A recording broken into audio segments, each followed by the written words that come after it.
Hello and welcome, everyone. I want to give a warm welcome to Clifford Earl Terry. We call him Earl. His first name is Clifford, but he goes by Earl. He's from Phoenix, Arizona, born and raised, and he attended the Phoenix Residential School for the Deaf. After he graduated from there, he went to Gallaudet University and studied communication. After that, he studied ASL communication, ASL education there at Gallaudet. For 10 years, he worked as an advocate for the deaf community there in Washington, D.C. And then in 2013, he relocated to Rochester, New York.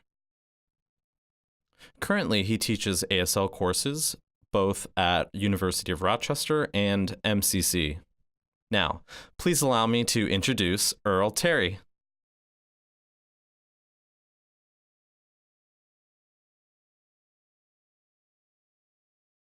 Hello, everyone. This is my name sign, a 3 on the chest. I'll give you a little bit of my background information as to why that's my name sign. My siblings and I were all born and raised in Phoenix, Arizona, and my brother and I are deaf. My sister, who's just below my younger brother, actually is an American Sign Language interpreter. So growing up, I used to tell my brother and sister stories about school, about our family, all in ASL, and they absolutely loved that.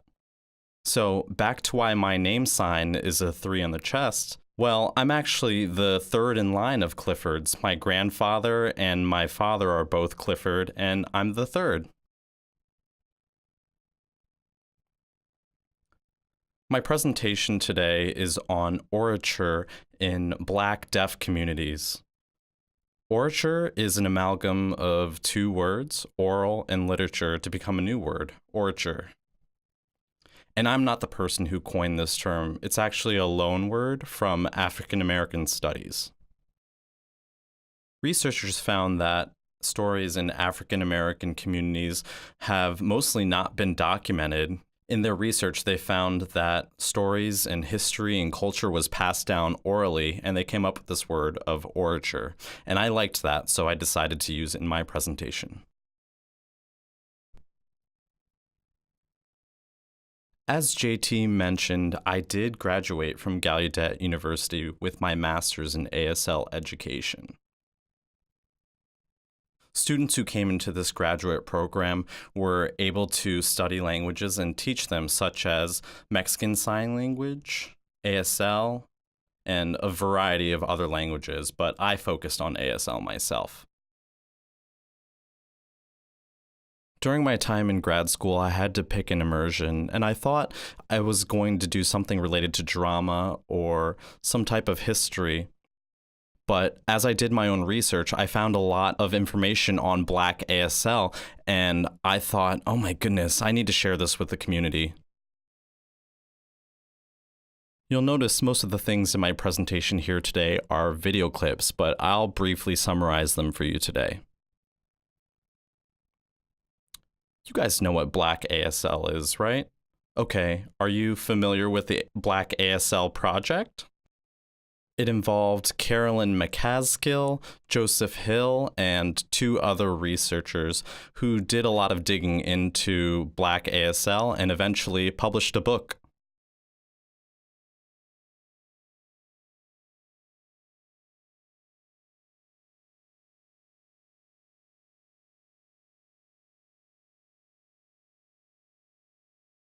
This book is fantastic. It actually came with a DVD as well. Dr. Hill and his research team captured a lot of raw emotional videos during his research of Black ASL communities. He wanted to capture the signing differences for people in age 55 and above and people below the age of 55. The reason he separated them into those groups is because the people 55 and older had gone through Jim Crow laws and segregation. However, the people under 55 were mainstreamed at some point and went to school with their white peers. The book that I just showed you was absolutely inspirational to me, and there's a lot of information from it that I would like to share with you all today. ASL literature and Black ASL literature are not equal.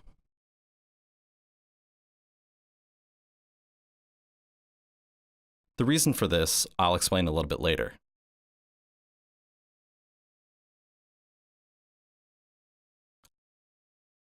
I mentioned segregation before in terms of Jim Crow laws. These laws passed in the late 1800s, 1877 to be precise. That law stated that whites and blacks could be separate but equal.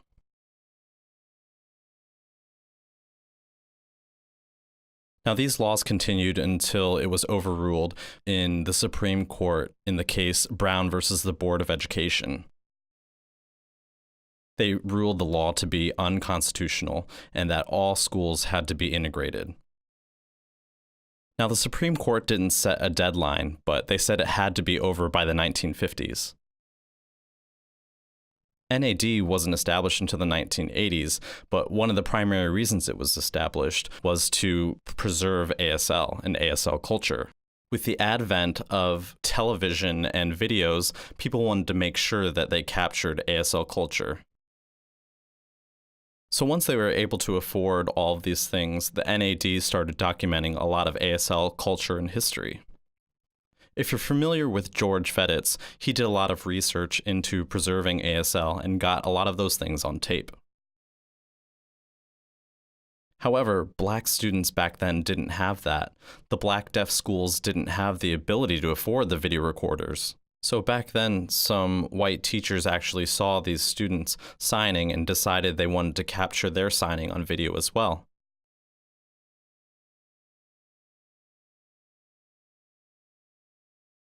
One example of these white teachers was Douglas Craig.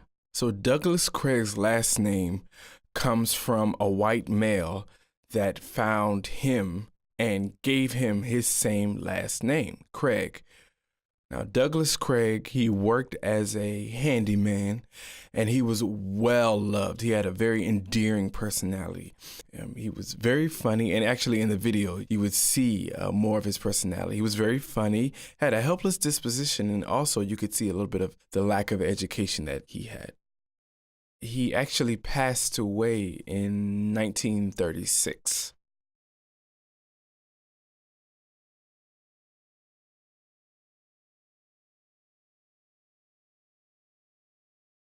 So the research team visited schools in these 6 states.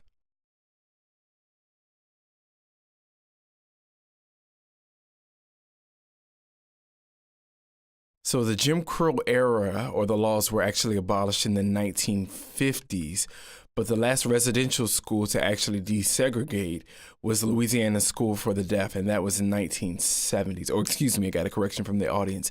That's 1978. And so desegregation happened, and finally, 20 years later, Louisiana School for the Deaf actually desegregated. But imagine that was only 50 years ago.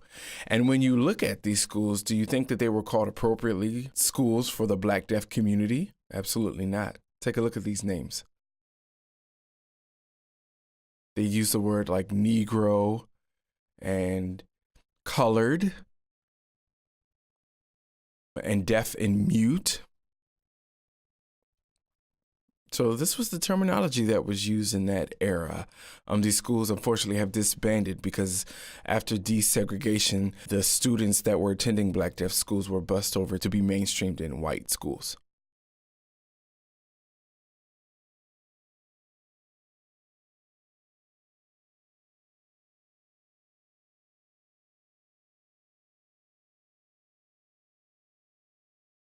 You may recall me saying that I was in the Master of ASL Education program.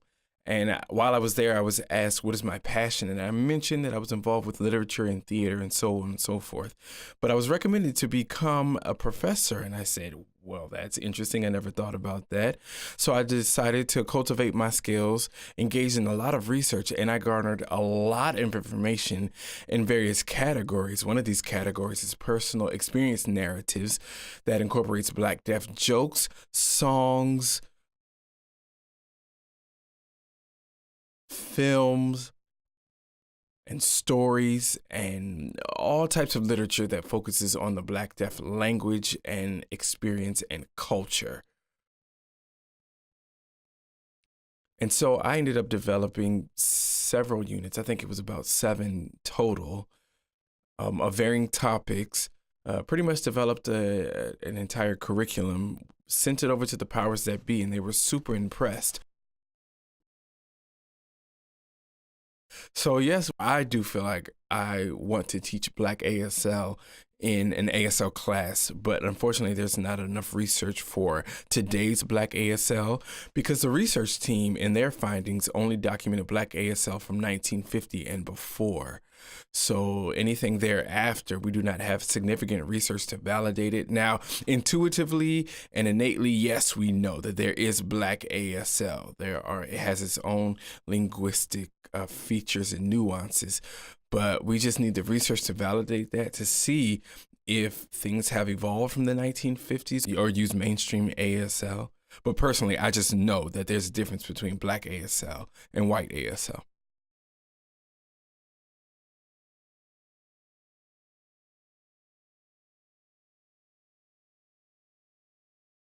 In this video, we're actually talking about features of Black ASL, and Joseph Hill is denoting or comparing and contrasting the differences between Black ASL and white ASL. You may notice that Black ASL is two-handed for the sign, I don't know, and also the location of the sign is lower on the face. And also the signing space for mainstream ASL is pretty standard. It pretty much frames the upper torso of the body, but that's not necessarily the case in Black ASL. It pretty much obliterates the standard signing box, and it's intentional, and it's a way that Black individuals express themselves, which is distinct from a mainstream or white ASL.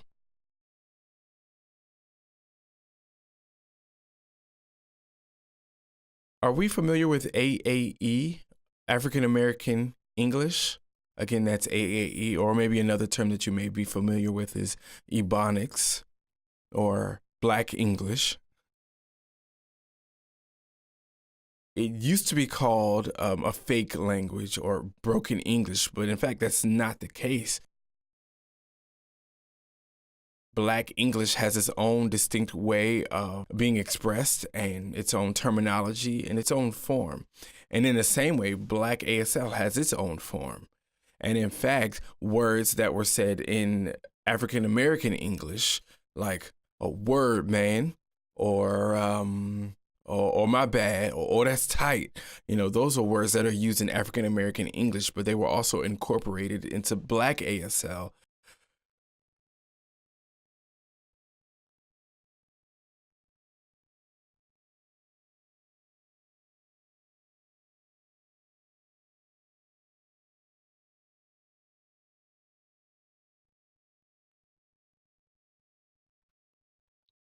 You may see this older gentleman in the middle. His name is John Shields.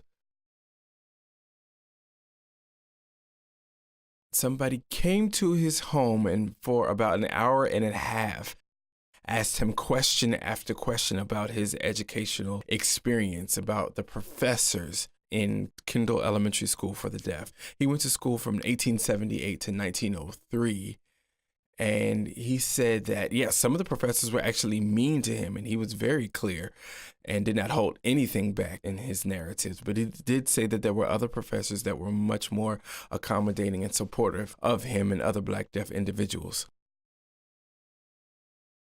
And you can actually watch the video in its entirety in the Gallaudet Library. It's an hour and a half, but it's very interesting. I will say that his signing style is sometimes hard to understand. I did understand some things, while other things are a little bit more complicated because the way that they sign in that day is different than how we sign today. Anyway, John Shields met Edward Minor Gallaudet, and Edward Minor would take note of any deaf child and then enroll them into Kendall Demonstration Elementary School. And so a lot of individuals are super grateful to him.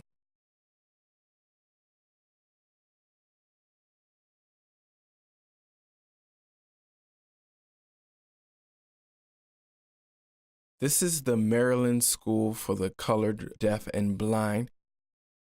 You may notice Dr. Ernest Hairston. In this picture, this is a class of 52. I'm sorry, this is not Maryland. This is the Virginia School for the Deaf.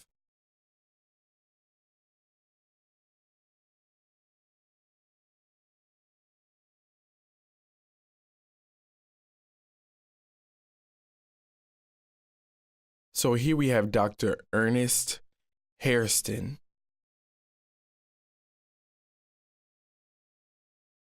In his experiences, he talks about what it was like for a Black deaf man or a Black deaf individual. He initially attended a Black deaf school, and when the law came to desegregate, he was bused over to white schools, and he had been using Black ASL, but then his white counterparts did not understand, did not really appreciate, even degraded Black ASL, and that was obviously demoralizing. And so he felt that he had to get rid of or ditch his Black ASL in order to feel more assimilated into his new community.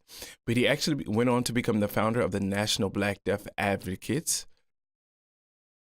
So in this segment, he talks about a Black deaf man going to a Black deaf school would actually learn vocational topics such as custodial work or barbering or lawn care.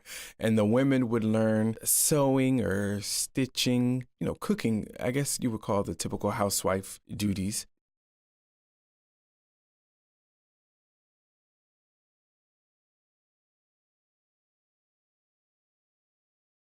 This is in contrast to the white schools. They were learning more traditional topics like history and science and English and math. It was a much more advanced education, which was completely different than what was taught in Black deaf schools.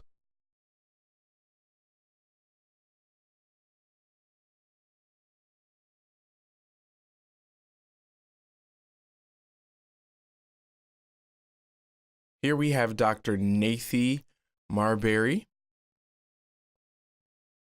She passed away in 2013. We miss her dearly. She is really one of my favorite individuals. She talked about her experiences in the church, in the family, interacting in residential schools. And one of my favorite stories is when she talks about the Ajax. I'm sure you know about the cleaning supplies where it was rubbed on individuals' skin. And she really shows what it was like for a Black deaf person in those days, the suffering and the oppression that they experienced. I actually have a personal story for you guys. I went to Phoenix School for the Deaf. We did not have any dorms, so I was bused back and forth to school. And at that time, I had an afro, like a big afro. And I loved just hanging out and talk with all the students there. So one day I was headed back home. Once I walked in the door, my mother took one look at me and was so mad. She was absolutely livid because she saw pencils, puzzle pieces, other types of dirty objects, random objects, branches, whatever, you name it. She found all these things in my afro. And that happened for what? Like, I would say maybe 4 or 5 years consistently. And my mother just was fed up with the whole thing. And she ended up shaving my afro.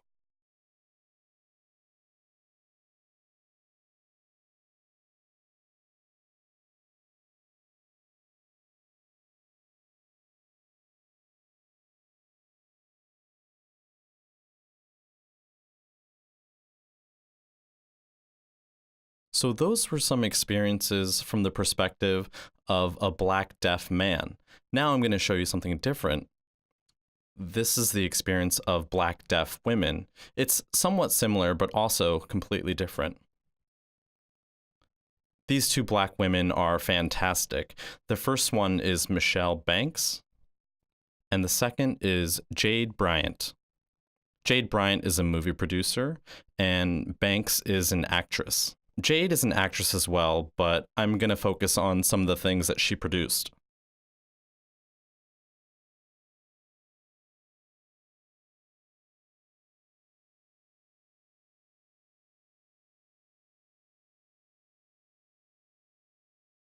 In the top photo up here is a picture of Michelle Banks in a film called Reflection of a Black Deaf Woman.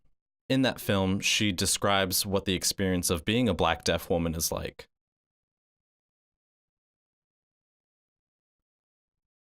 Here's another movie that was directed by Jade Bryant.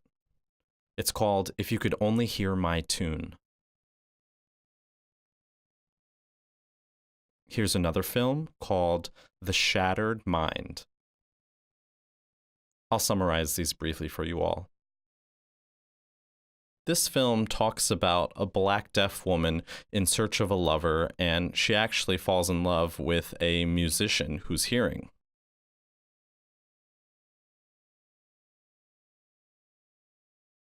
This film talks about a family with a deep, dark secret. It stars a little black deaf girl, and the secret is how she became deaf. I'll keep it at that. I'm not going to spoil it for you all.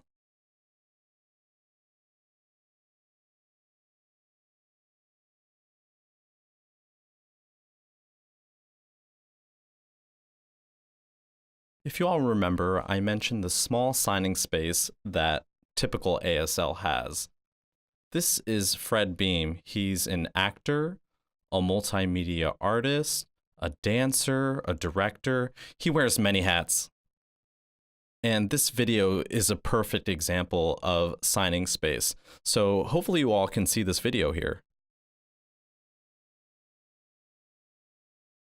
So I'm not going to actually perform for you guys today. I'm just going to summarize what this show is about.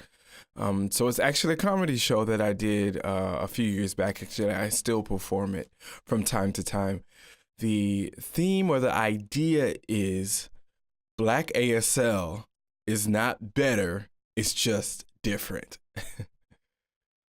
So in this segment, I'm actually talking about the interpreter. So we'll throw out different words, and each interpreter has different backgrounds. So we have one interpreter that has absolutely no experience. We have another interpreter that is culturally competent, and then we have a black interpreter. And so we throw out a particular words to see how each interpreter communicates it into ASL.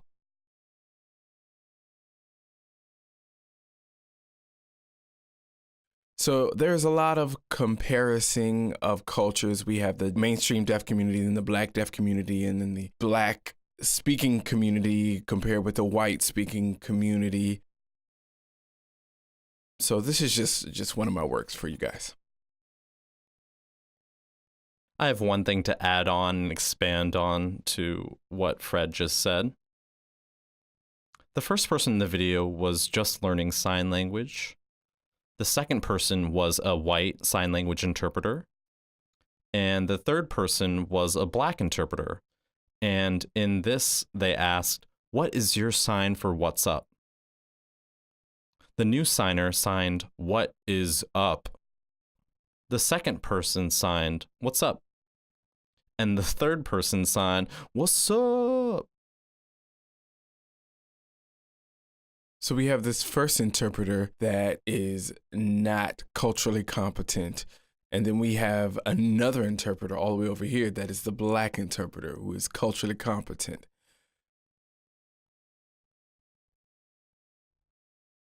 And so we'll have a word thrown out. Let's say the word is "what's up." The first interpreter, who is skilled but not culturally competent, would sign it like this. "What's up?" You notice the signing space, right?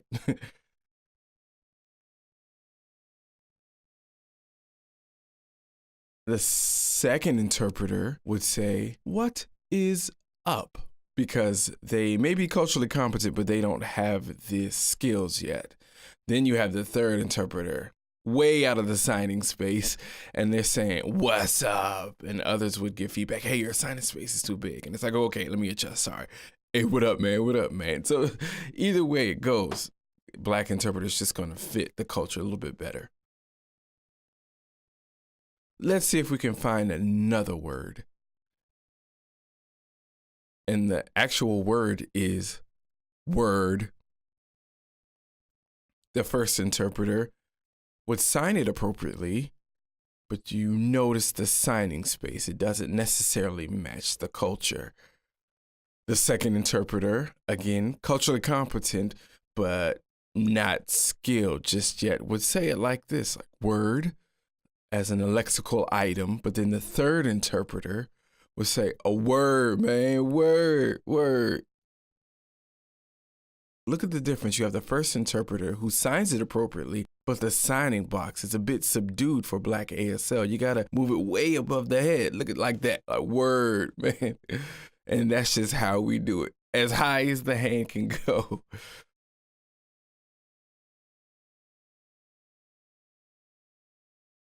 So the first interpreter apparently needs to be baptized in the Black ASL. So that right there at the end, the way he signed word at the end, it was way above his signing space.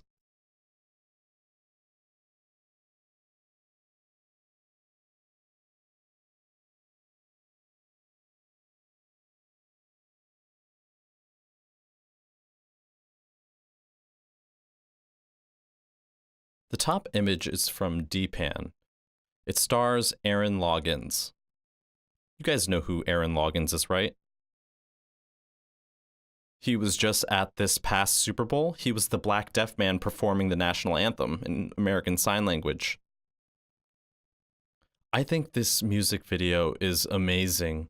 It's a realistic representation of how black deaf people express themselves in the world in terms of their relationship with God and how they love to sign music. I think it's beautiful.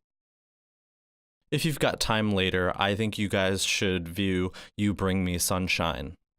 Oh, excuse me, You Brought Me Sunshine. Sorry, the English. You Brought Me Sunshine is the name of that video. This person is Ann Lynn Smith. She did research and found several black slave songs and translated them into ASL. They're fabulous if you have the chance to watch them. Some of the words I have no idea how to pronounce, such as AAVM. Some of the words that the slaves used and were documented are really hard to understand, but they were used in place of potatoes, corn, and were just pronounced differently at the time. Here's a little clip from that video.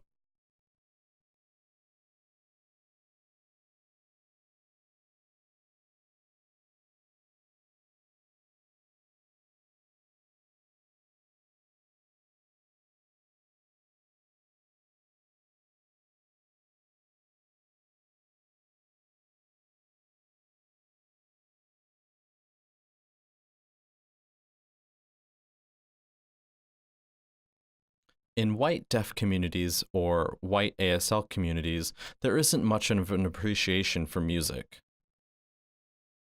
I mean, they are focused on things like the national anthem, and those translations are fine, but most of their music, I would say, is hearing mainstream music that's been translated into ASL. Now, black ASL communities are similar in that they like translating music into sign language. But if you compare the signing in black ASL and standard ASL videos, they're incredibly different. Thank you all so much.